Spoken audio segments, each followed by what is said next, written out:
Protagonistas. Contacto telefónico. Está con nosotros Humberto Guerrero, integrante de la Comisión para la Verdad y Acceso a la Justicia en Ayotzinapa. Él es coordinador también de Derechos Humanos de Fundar y con él platicamos de los 7 años de la desaparición de los 43 estudiantes de Ayotzinapa. Humberto, saludamos. Manuel Cerrato y una servidora Marcela Pámanes, agradecidos por la presencia y deseosos de saber exactamente dónde estamos parados en este caso y cuál es la esperanza y el aliciente de aclarar tantas dudas y de contestar tantas preguntas que todavía están sin respuesta. Hola, ¿qué tal? Muy buenos días. Bueno, primero que nada, muchas gracias por el espacio. Hemos llegado a un punto de inflexión en el caso. Me refiero a que después de 7 años, digamos, en total, desde que ocurrieron los hechos, 3 ya de que la investigación del caso se lleva a cabo con la nueva administración, creo que llegamos al punto donde la Fiscalía General de la República, así como la Secretaría de Gobernación, tienen que terminar de materializar la voluntad política que mostraron en los primeros años para hacer un esclarecimiento del caso. Los padres y madres de Ayotzinapa siempre han reconocido que con esta administración hubo cambios importantes, cambios simbólicos y también cambios sustanciales. Por ejemplo, yo creo que nadie puede dejar de reconocer el que oficialmente, a través de una investigación con elementos objetivos y científicos, terminara de demolerse la llamada verdad histórica y confirmarse que fue una mentira. El colocar las acusaciones por la manipulación que se hizo de la investigación, hacer acusaciones por tortura, ¿no? Todo eso, digamos, fueron avances importantes sustantivos. Pero finalmente hay que recordar que frente a un caso de desaparición forzada, la justicia implica sancionar a los responsables y esclarecer el paradero o suerte final de las personas. Y es ahí, digamos, donde llega el punto de inflexión, donde la investigación tiene, digamos, elementos que indican, digamos, las líneas de investigación por donde podría esclarecerse, pero hay todavía obstáculos, digamos, para poder avanzar ese esclarecimiento.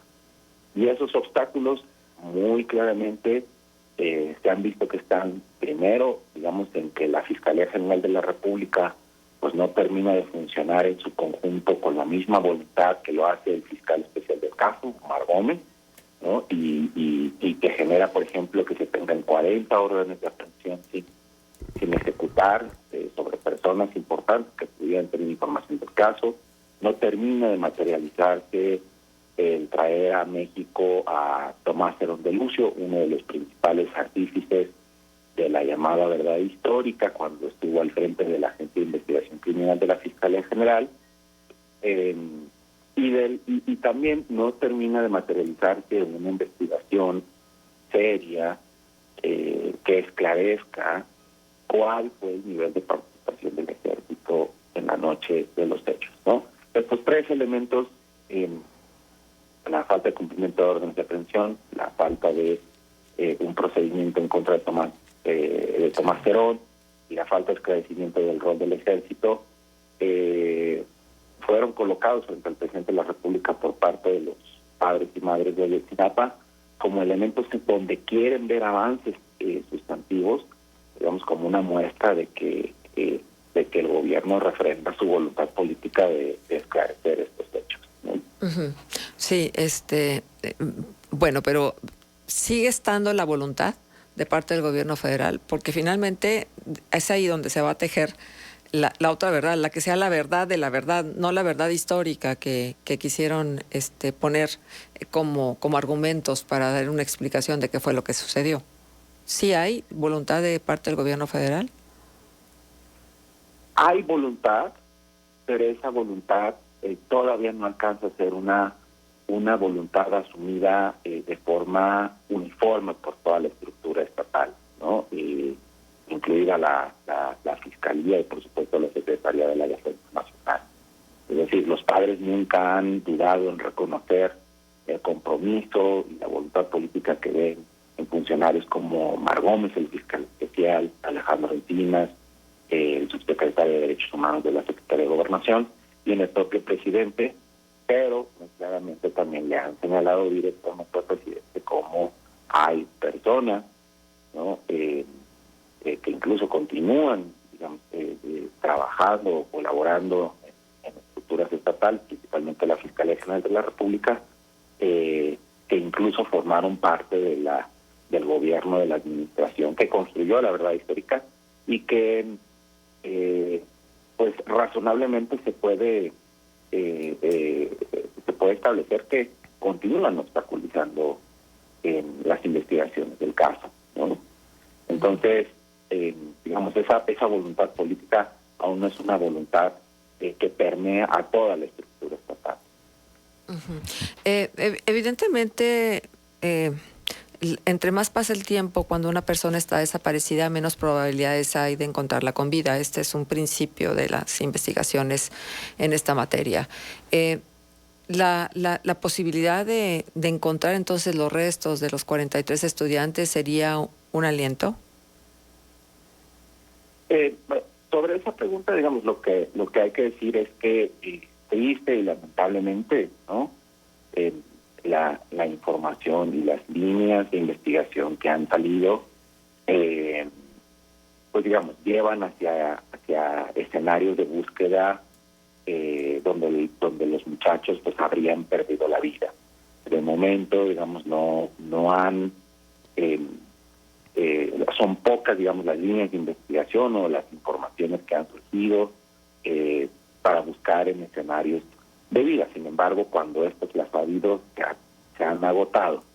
Ahora, este tema de que la información y las líneas de investigación lo que indican son escenarios de búsqueda donde los muchachos habrían perdido la vida, obviamente son muy dolorosos para los padres y madres, pero ellos siempre con toda contundencia han dicho, díganos la verdad, aunque nos duela, ¿no? Uh-huh.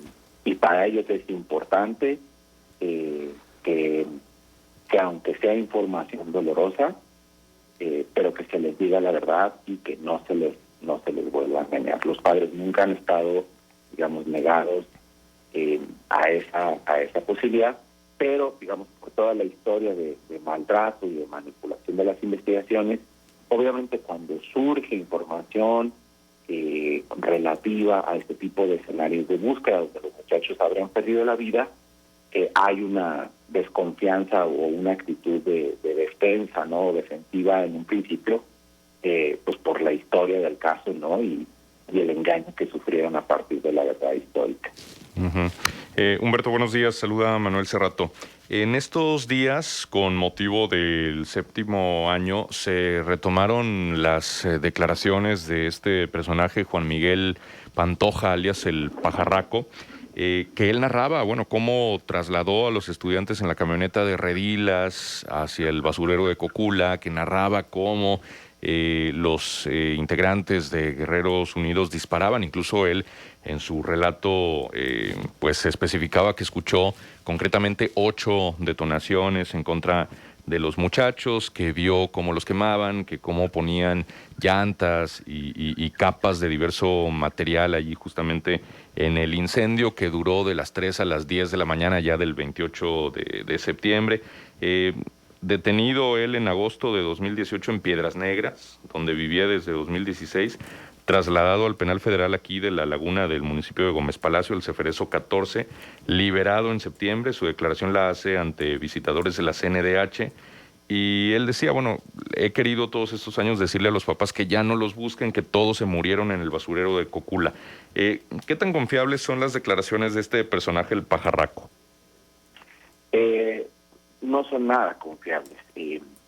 Creo que este evento, digamos, de estas declaraciones que surgieron, es un claro ejemplo de cómo puede haber todavía personas con interés en obstaculizar las investigaciones.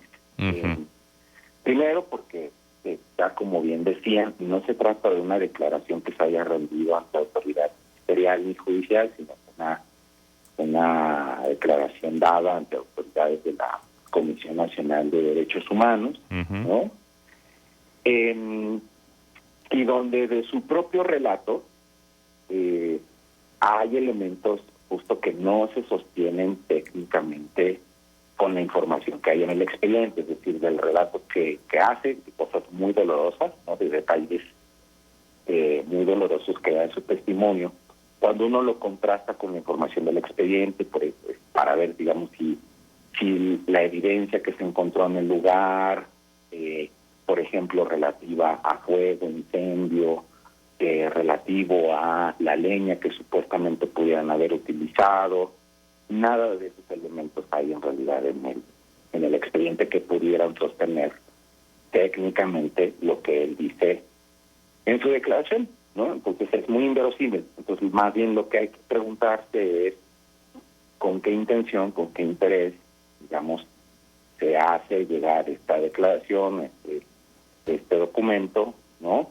Para que surja públicamente en el contexto del 7º aniversario y digamos como de tratar de revivir la verdad histórica, cuando justo uno de los avances que se ha tenido de esta administración y la investigación del fiscal Omar Gómez es que con elementos de prueba científicos y con testimonios corroborados, contrastados, establecer cómo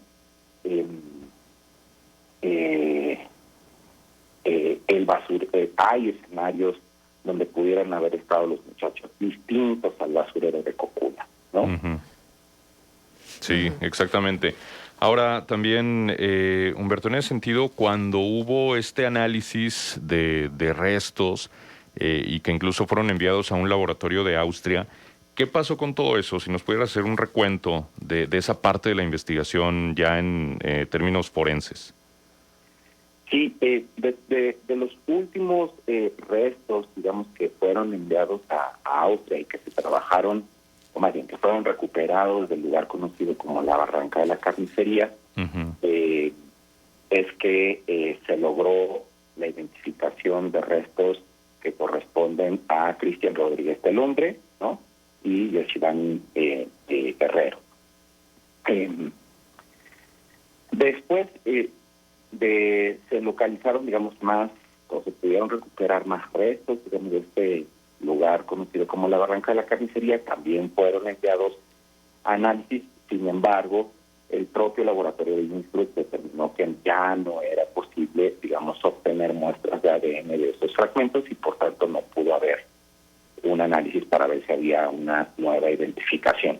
Digamos, eso es lo que ocurrió, ¿no? Con esos fragmentos. En este momento ese lugar de la Barranca de la Carnicería está ya solo por confirmarse si se consideran, digamos, cerrados los trabajos de búsqueda en el lugar, para lo cual, digamos, se está trabajando conjuntamente con el equipo argentino de antropología forense. Muy bien. Humberto, te quiero preguntar algo. Dado seguimiento a la narrativa que se ha hecho a partir de este nuevo año de no saber exactamente qué pasó con los 43 de Ayotzinapa, y escuchaba que alguien fustigaba y decía que hay muchos oportunistas alrededor de los padres de familia de Ayotzinapa, que hay gente que ha vivido estos 7 años del dolor de los padres, haciendo investigación desde el punto de vista legal inclusive. ¿Te parece a ti que esto es lo que ha venido ocurriendo, tú que estás tan cercano y que conoces bien la historia, que ha habido oportunismo y que ha habido quien se ha aprovechado de los padres para lucrar con su dolor? Vaya, en este caso, así como es y como ocurre en muchos casos de desaparición, ¿no? Es común encontrar personas que buscan aprovecharse de la desesperación de los familiares de personas desaparecidas, y donde supuestamente se les acercan con información, ¿no? Pero piden dinero a cambio o también, digamos, llega a ocurrir, y que eso sí ha ocurrido desde los primeros momentos de este caso, donde, por ejemplo, se intentó a través de dinero, ¿no?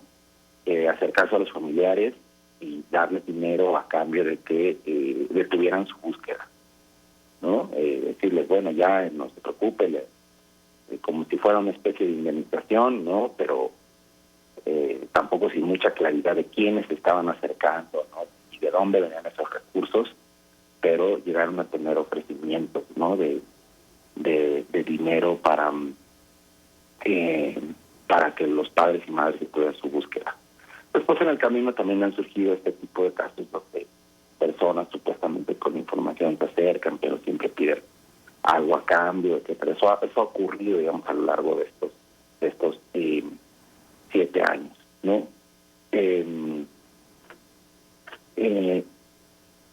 Ahora, digamos, alrededor de los, pero justo alrededor de los padres más de Ayotzinapa, pues ha habido un equipo que les ha acompañado, ¿no? Integrado por el Centro de Derechos Humanos Miguel Agustín Juárez, Servicios y Asesoría para la Paz, Serapaz, el Centro de Derechos Humanos de la Montaña Tlachinolan y Fundar, ¿no? La organización a la que yo pertenezco. Y justo nuestro trabajo de acompañamiento, lo que ha intentado es sin tomar, sin sustituir, digamos, la decisión de los padres, ellos siempre tienen la última palabra, pero justo asesorarles, ¿no? Y tratar de que ellos tengan la información suficiente para que puedan, pues, digamos, protegerse, ¿no? O distinguir cuando hay personas que se acercan más bien con la intención de lastimarles, ¿no? O de lucrar con su dolor. Uh-huh. Bien. Pues, Humberto, no queda más que esperar, ¿no? O cuál es la circunstancia como para empujar y alentar que finalmente haya respuestas. ¿La sociedad civil pudiera hacer algo? Sí, claro. Bueno, yo creo que la sociedad civil en general lo que tiene que hacer en este caso es seguir apoyando la lucha de los padres, comprender que para un familiar de una persona desaparecida el tiempo no transcurre igual que para, digamos, las personas que no hemos sufrido, digamos, esa desgracia, este flagelo. El tiempo se congela para un familiar de una persona desaparecida, entonces por eso es hasta un poco ilógico, absurdo quererle decir que supere esa situación y que ya deje eso atrás. Eso nunca va a ocurrir, ¿no? Porque un familiar de una persona desaparecida, digamos, queda atrapada en el tiempo, en ese momento, en ese instante en que fue la última vez que supo de su familiar desaparecido. Entonces creo que lo primero que podemos tener es esa comprensión de cómo vive un familiar de persona desaparecida en esta situación. Y lo segundo es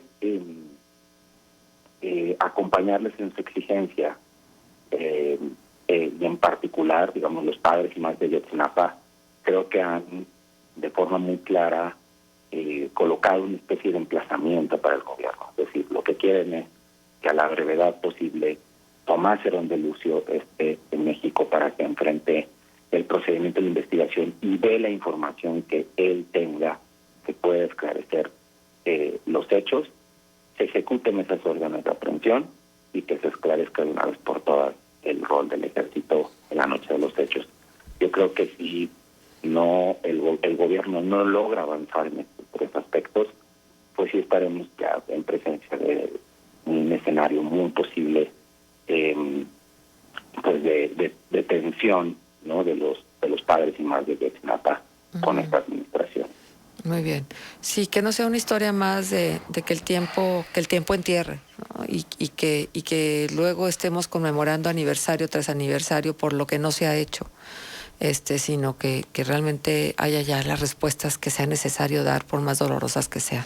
Ojalá y que esto ocurra, porque no hay nada peor que la incertidumbre. Muchísimas gracias, Humberto, por estar con nosotros y por traernos el tema.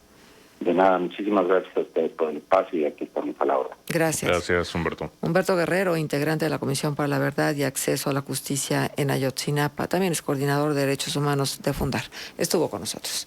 Son las 8 de la mañana con 5 minutos. Vamos a ir a la pausa comercial y regresamos. Contextos.